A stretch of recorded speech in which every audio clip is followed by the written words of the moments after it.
আজ সারাদিন কি টুকিটাকি কাজ করলাম এগুলা আপনাদের সাথে শেয়ার করব। আমি ছাদে চলে আসলাম। ছাদে পাখিগুলো রাখছি। আমি আসার সাথে সাথে ওগুলো এগিয়ে আসছে দেখেন। ২টা পাখি, ২টা ডিম দিয়েছে ভিতরে। এই যে আমাদের ছাদ, আর এখানে কাপড়গুলো নেড়ে দিলাম। এটা হলো আমাদের বাগান। আমার ছেলে সুন্দর করে বাগান করেছে। এখন আমি বাসায় চলে যাব।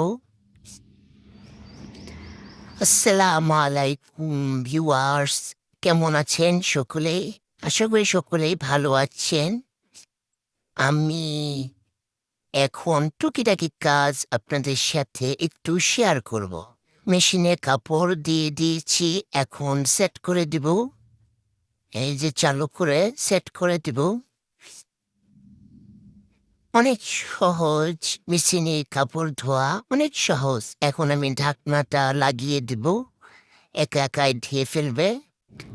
এখন চলে যাব হলো রান্নাঘরে। রান্নাঘরে অনেকগুলো থালাবাটি জমে আছে, এগুলো ধুতে হবে। তারপরে আমি মেয়ের বিছানা গুছাবো। যারা মশারি সুন্দরভাবে গুছিয়ে রাখতে পারেন না, তাদের জন্য আমি এই ভিডিওটা দেখালাম।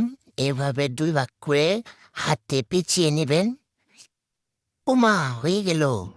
এই যে, আর গুঁতো করে তারপরে মশারিটা আপনি ফাঁকা করে ওর ভিতরে দিয়ে দিবেন। দেখবেন সুন্দর করে সেট হয়ে যাবে। অনেক সুন্দর একটা সিস্টেম। যারা মশারি সুন্দর করে রাখতে পারেন না, এখন চলে যাব হলো আমি মাছগুলোকে খাবার দিতে। আমি যাওয়ার সাথে সাথে মাছগুলো আমার দিকে চলে আসছে খাওয়ার জন্য। এই যে আমি এখন খাবার দেব। খাওয়া দেওয়ার সাথে সাথে ওমা কি শুরু করে দিয়েছে! অনেক ক্ষুধার্ত ছিল। একদম সুন্দরভাবে লাফালাফি করে খাচ্ছে। হ্যাঁ, আমার এইগুলো পুঁটি মাছ। তারপরে চলে যাব হলো আমার একটা ছোট্ট মাছ আছে। এই যে শেখা, তার সঙ্গীটা মারা গিয়েছে। ও এখন একাই আছে। ওকে আমি কিছু খেতে দেব। ও একাই টুপ করে খাবে। এই তো দেখতে পাচ্ছেন। এই খাবে সে, সারাদিনে ৩-৪টা খাবার খায়, বেশি খাবার খায় না। অনেক সুন্দর দেখতে মাছটা। কি বলেন আপনারা? আপনাদের কাছে কেমন লাগলো জানাবেন। আল্লাহ হাফেজ।